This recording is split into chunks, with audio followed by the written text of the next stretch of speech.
Hey guys, Highcast here. Today I have drawn a high-speed rail route from Chicago to the Twin Cities in Minnesota. It is about 425 miles in length and its top speed is 220 miles per hour. There are two sets of trains along this route, the regional and express trains. The regional trains stop at all the stations along the route whether they are red or black, while the express trains only stop at the stations that are colored in black. A trip from Chicago to St. Paul via an express train should take around 2 hours, while a trip via a regional train should take around 2 hours and 30 minutes. Before I begin, I will list off the different colors that I've used in this video. Blue indicates two freight tracks side by side, yellow means there is just one, and green means there are no current tracks. White indicates a new tunnel, and magenta a new bridge. Regarding stations, white areas are parking spaces. White outlines means the parking is above ground, black means the parking is underground, and gray is either a ramp or a combination of above and underground. So let's zoom into Chicago, where our train journey begins.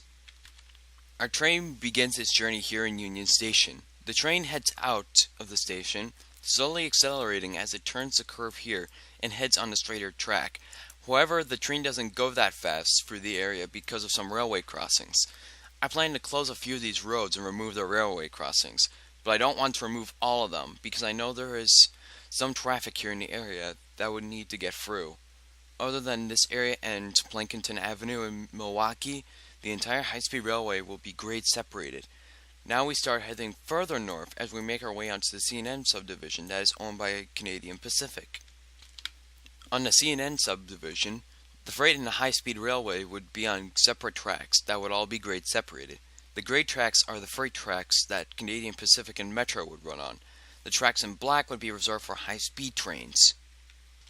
The track is mainly straight through here, so no curve straightening is needed until we get to here. Some large chunks of track here would be needed to be straightened. Oh, and I probably should mention that if a high-speed railway would run west of the current tracks, they would be demolished and rebuilt on the west side of the high-speed track. It might be an annoyance, but it should be cheaper than building bridges just for these sections of track. Now that we are in Wisconsin, and there was some curve straightening here. Now we are in the Milwaukee metropolitan area, and we're going underneath the cemetery. Curve straightening is needed here, so I decided that the high-speed railway would burrow underneath the cemetery to avoid creating noise pollution in the cemetery. Don't worry, the tunnel should be able to dig deep enough so that the caskets in the cemetery are left undisturbed. Now here, like right here, is a junction in downtown Milwaukee. I plan for the high-speed trains to have the double track segment into the intermodal station right here, while Canadian Pacific freight trains would have this track right here. We cross the last street at Grave in the entire project right here. But that shouldn't be a problem since the intermodal station is a regional and express stop for high-speed trains. There should be no freight trains coming through the station. Now I think that some of you are wondering why I haven't mentioned the Amtrak Hiawatha and Empire Builder line yet. Well, I personally don't want Amtrak running on the Canadian Pacific tracks because I think it is unnecessary. The only stops along the Hiawatha route are the intermodal station, General Mitchell International Airport, Stewardevant, Glenview, and Chicago Union Station. I personally believe that there should be a light rail line going from the airport to downtown to Miller Stadium and extend the UPN Metro line to Milwaukee. There is a reason why the intermodal station is labeled as Miss 1. Both of these projects will each get their own video. As for the Empire Builder, I say the length of the line shall be shortened to St. Paul because the majority of the stations along this route are currently Amtrak stations. Tell me in the comments if I should scrap the Amtrak stations or keep them. I think that they should be scrapped. Our train continues along its own tracks as it runs parallel to the Watertown subdivision, also owned by Canadian Pacific. But then something weird happens. The high-speed and freight tracks have switched places. But how did they switch with the bridges and river in the way? As you can see, the Menominee River has been diverted underground west of the railway construction. This is done to allow the freight and high-speed railway to cross each other without having to tear down a bridge and rebuild it. There is no boat traffic this far upstream, and the Menominee River Diversion Tunnel keeps river flow uninterrupted as workers can dig a trench for the freight railway to allow the high-speed railway to cross over the freight railway level with the ground. The image is not an accurate depiction of the project, but it does describe the 14-foot deep trench allowing the freight railway to tunnel under the high-speed railway. This would help the high-speed railway gain speed because the speed bump would not be as impactful. Now the high-speed rail tracks and the freight tracks have switched places. The high-speed rail tracks are now on the bottom while the freight tracks are on top. This was the first time the tracks have rearranged themselves. We come to Wauwatosa, where we might have to tear down a road bridge to make room for the high-speed railway. I only want to divert the Menominee River once, so I just want to grade separate the road to the parking lot and the pedestrian traffic. After that, we come to a tunnel that is only there for the sake of curve straightening. It is about 2 miles in length. Right here, we see the high-speed railway get the straighter length of the curve on the current Watertown subdivision. Over here by Heartland, we have some residential property. So to avoid destroying homes, the train slows to 165 miles per hour because of the curvy tracks. But that doesn't matter because our first regional stop is here, right here, in Oconomowoc. Oconomowoc is the farthest out west a suburb of Milwaukee can go. There are lakes, shopping, and parks. Oconomowoc is basically a place that the folks in Milwaukee can get away to escape the city. I was thinking of putting a station in Pewaukee instead of Oconomowoc, mainly for the residents in Waukesha, but they would have to drive to the station. Waukesha is about only 20 miles from Milwaukee, so they might just drive to the Milwaukee Intermodal Station to catch an express train to St. Paul. Mainly straight through here, and then we get to Watertown. Watertown has a Southern Wisconsin freight line ending here, and a Union Pacific line going to Fort Atkinson. We can elevate the high-speed rail tracks to allow the freight railways to pass under. To get to our next stop in Madison, we will depart from the Watertown subdivision and onto the Southern Wisconsin Railroad. The railway is currently one track wide and tends to be straight enough on its own to accompany high-speed trains. Only 4 towns can be found along the stretch of the track. The first 2 are Waterloo and Marshall. Marshall has an amusement park called Little America. Wisconsin Dells gets all the fame and glory in Wisconsin for having all of their amusement parks. But this one town is home to one of the free toboggan roller coasters in the entire world that are still in operation. Marshall would benefit from having a station, but I am not placing one here because of how close it is to Sun Prairie, which is a suburb of Madison. I would just extend the bus transit service to Sun Prairie and then have one non-stop line to Little America. Finally, we enter Sun Prairie, a suburb of Madison. We continue along the Southern Wisconsin track until we actually get to Madison. Here the high-speed railway tracks curve away from the freight track and then plunge underground. A 3/4-mile tunnel long heads underneath the commercial area to surface at Madison Station.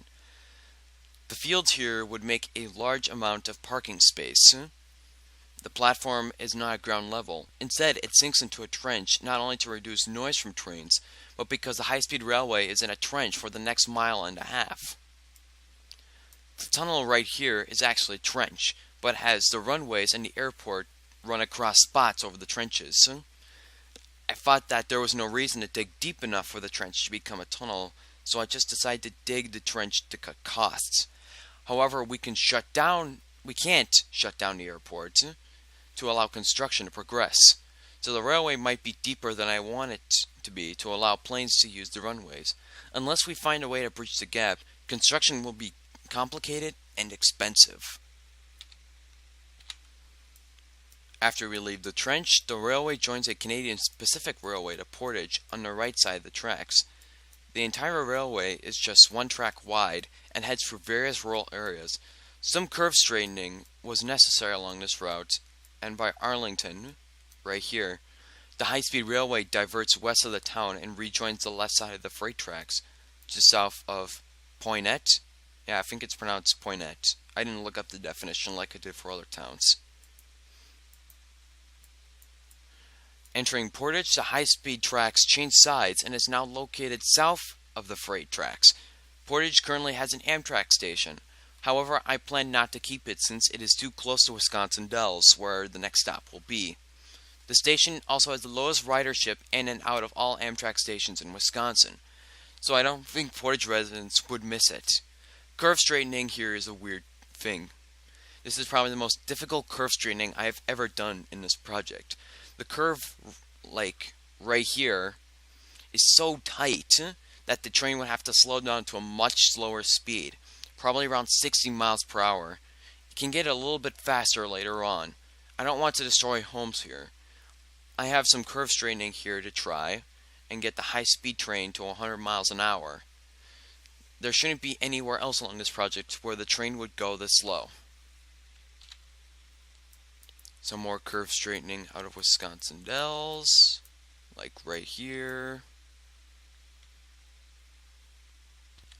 Now here, I don't know why a station wouldn't be built here. With all the amusement parks and tourist attractions, Wisconsin Dells needs a station. However, we will have to replace the bridge. It would have to accompany the 3 high-speed rail tracks and the 1 freight track. That may be more difficult than it sounds because there is a street that runs underneath the bridge and there's a road bridge that connects the 2 sides of Wisconsin Dells. There is no other bridge that gets across the Wisconsin River for 12 miles. So closing the bridge is not an option. There's a Union Pacific line that runs about 13 miles north of the railway. That is probably where the Canadian Pacific trains would be detoured when the bridge is being built. My plans are to add a quarter of a bridge to the edge of the bridge to allow Canadian Pacific trains to pass through.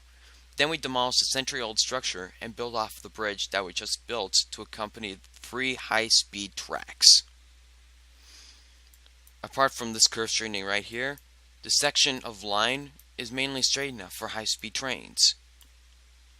Then we come to Tomah. Tomah currently has an Amtrak station, but I am not sure if a stop here would be necessary. There's nothing that interesting around here in Tomah that would be significant for the high-speed rail line. I thought of this stop as being an access point for Eau Claire residents, but Eau Claire is the same distance from St. Paul as it is to Tomah. The residents would probably prefer to drive to the express stop in St. Paul.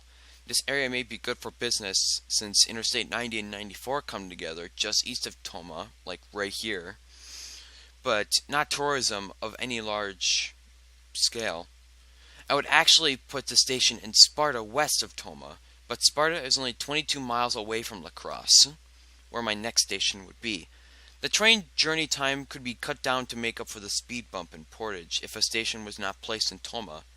Tell me in the comments if a Tomah station should exist or not. Here the freight would go through a tunnel that exists west of the unincorporated community called Tunnel City. The high-speed rail route would create a gentle curve south of Tunnel City and south of a nearby sand mine.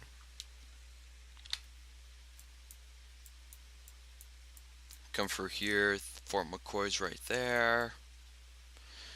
Now, Sparta would actually benefit more from a station than Tomah. Sparta calls itself the bicycling capital of the world. Grade separating the tracks from the road and adding a station would make the town more bicycle friendly and promote businesses in the area. However, it is pretty close to La Crosse, so I just think that grade separating would be enough to make the town safer. Go through some more towns. Some curve straightening right here, and then here's La Crosse Station. La Crosse is the largest city in Wisconsin along the Mississippi River. Although it may have around 50,000 residents, the surrounding suburbs nearly double the size of the area to 90,000. A station is necessary here if the high-speed rail station goes through this area. The station would promote the local businesses, and because of its location, the commutes from downtown La Crosse to other suburbs would be as efficient as they get. Right here, I decide to make a new rail bridge across the Mississippi River to avoid interruption from boat traffic, and to make the high-speed rail line straighter. It would be about 70 feet tall to allow barges to pass underneath to avoid blocking railway traffic. However, the barges would pass only underneath the westernmost segment of the bridge suspended. I plan for the bridge to only be for high-speed trains. The freight trains already have a way across the Mississippi River. Now we have left Wisconsin and are now in Minnesota. The railway right here would have to be removed, and the existing junction right here would be used by the freight trains. Removing that one section of railroad helps residents along the bank of the Mississippi, and it would cut the cost of the project. The tracks have switched sides with the high-speed rail tracks facing the Mississippi River while the freight tracks are facing inland. It is basically how the tracks from Chicago to Milwaukee were arranged. When you have to straighten curves to keep the tracks running as fast as possible across the river, you either have to extend them out onto the river or you have to stay parallel to the tracks and slow the train down because of river traffic along the curves. For curve straightening along the river, I plan to use causeways across the water to connect the islands. This would have a narrow clearance underneath to let boats pass through and to keep barges out.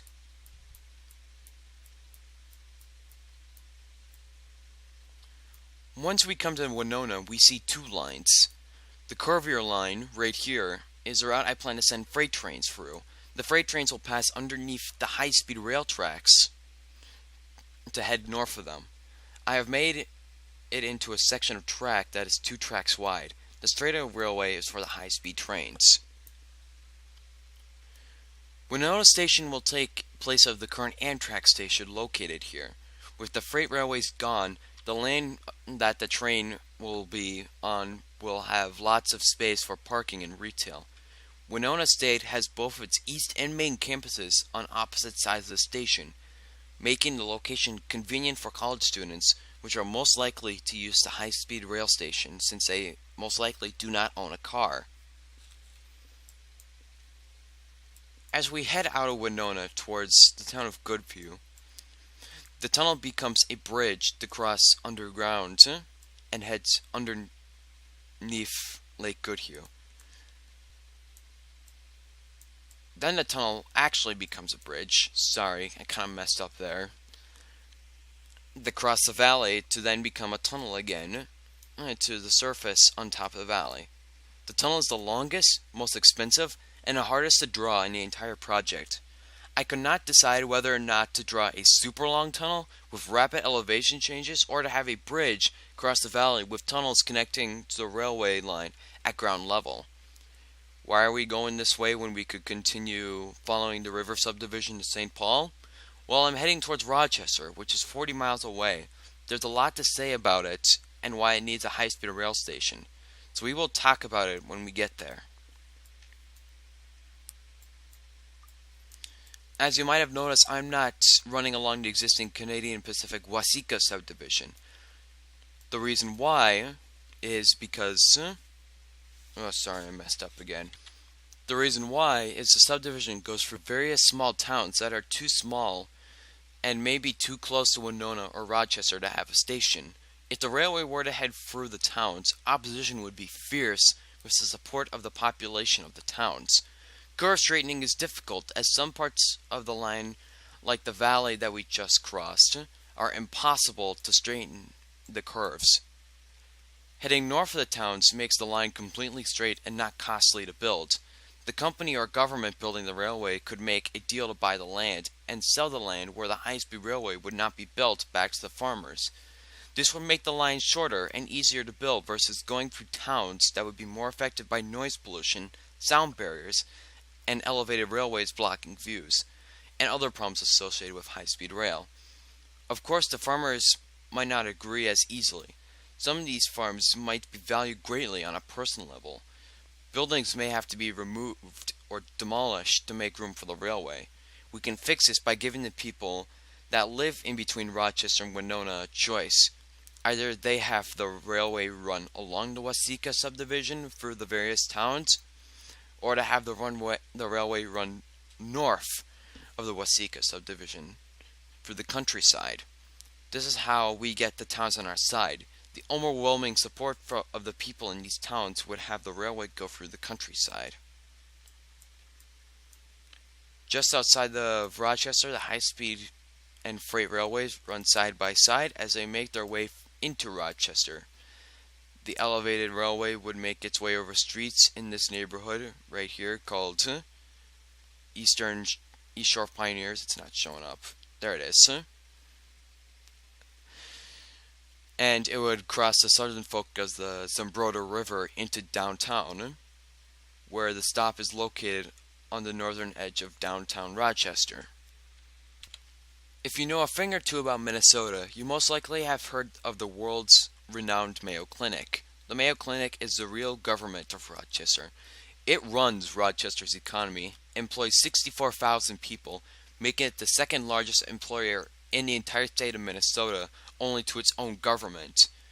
Draws 2 million visitors to the city annually, whether it be tourists or patients, and it makes up almost every major building in downtown Rochester, whether it owns stores, hotels, or its own facilities. In 2013, Governor of Minnesota Mark Dayton signed the Destination Medical Center into law. Its purpose was to give the Mayo Clinic $3.5 billion in upgrading patient rooms, adding workspace, and building research facilities. The bill also focused on making Rochester a bioresearch hub. If you ever looked at the top, whatever, best places to live in the United States, chances are you will find Rochester, maybe even in the #1 spot. These are the reasons why I have chose to divert away from the River subdivision and head to Rochester. The towns that you would have saw on the River subdivision are not as important as Rochester. Currently, Rochester has U.S. Highways 14, 52, and 63, with Interstate 90 running south of the city. Rochester also has an airport with direct connection to the Twin Cities, Chicago, and Atlanta. The airport, however, is a 17-minute drive from downtown Rochester. I feel that the station should be close to downtown to provide a walking distance to the Mayo Clinic. The city of Rochester also has a skyway and subway system in downtown. No, it's not an underground train that runs underneath the streets. The Rochester subway system is just an underground walkway. This dark blue line right here is an extension of the subway system to the high-speed rail station in Rochester. Now that we talked enough about Rochester, let me tell you about the story about ZipRail. Since the 1980s, efforts and proposals have been made to bring high-speed rail service in between Rochester and the Twin Cities. However, there were challenges. There was no existing railway that directly connected the Twin Cities to Rochester, so one had to be built. But progress was slow and eventually came to a halt in 2016 when the Minnesota Department of Transportation suspended work on the project due to a lack of necessary funding and little supports in between the Twin Cities and Rochester. If there were plans to create a high-speed rail route from the Twin Cities to Chicago and plans to create a high-speed rail route from the Twin Cities to Rochester, would it seem logical to combine the two proposals into one project? That's what I'm doing here. According to the tri-state study between Illinois, Wisconsin, and Minnesota in 2009, the benefit of to cost ratio goes up from 1.8 to 1 all the way to 2.5 or 2.25 to 1. So now let's move along to what used to be, or what was supposed to be, the Zip Rail line. The tracks began to head north again, separating itself from the Waseca subdivision. Now we have two lines. One cuts through the countryside to join US Highway 52 south of the town of Veronico to travel along the median. The other route takes a straighter route through the countryside east of Pine Island, where the railway would cross US 52 and then start traveling around US 52 along the median at the intersection with State Highway 60 south of Zambroda or Zambrota.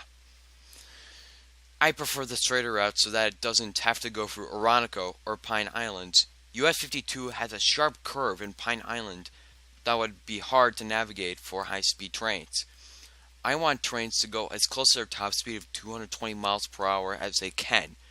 Reconstructing a highway would only add to the cost of curve straightening along with the route, and the costs may also include the relocation of people's homes in Pine Island. The opposition to the project would be pretty strong in this area. Having the project go through land where houses would make the opposition even more intense. Laying down more tracks also adds to the cost, and more track would be needed to be laid down if the train were to take a segment through Oranico. The train runs outside of Zumbrota on a gentle curve. After Zumbrota, there isn't any towns for the next 20 miles. I decided to keep curve straightening at a minimum along the highway because then the highway would also have to be curve straightened if curve straightening was present.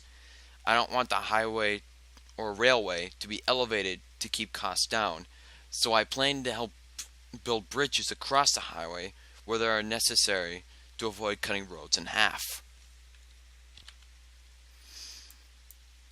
When we come to Cannon Falls, the train plunges underground into an underground platform of the Cannon Falls station.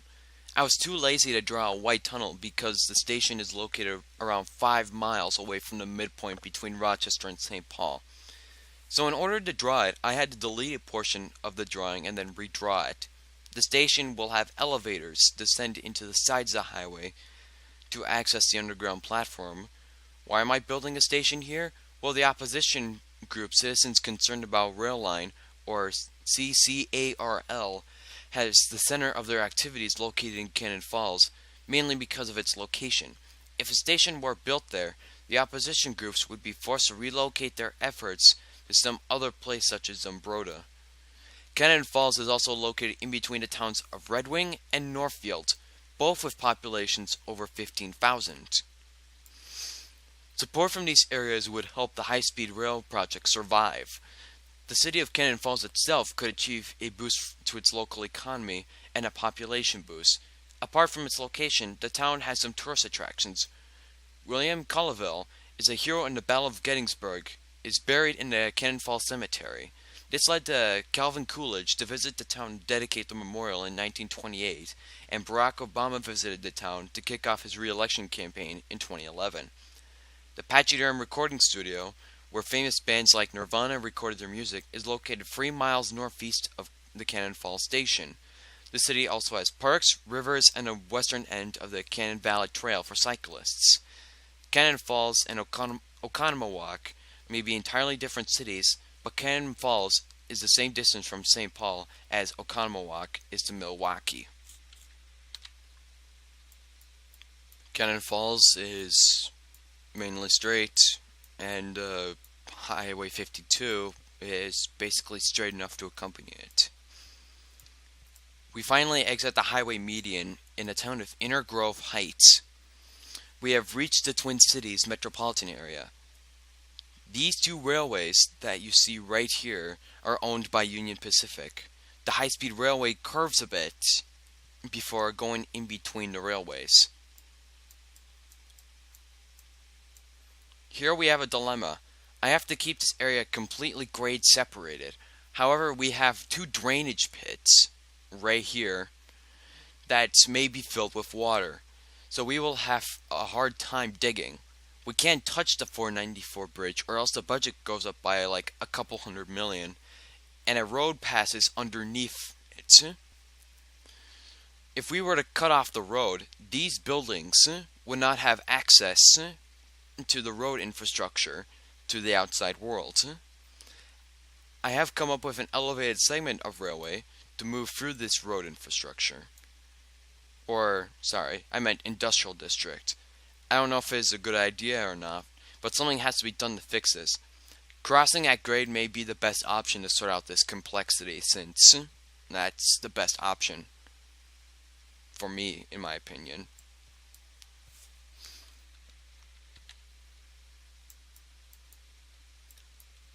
Some straight railway here.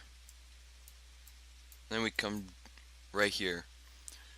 When we make our way into St. Paul, the tracks plunge underground to head to the platform underneath Union Depot.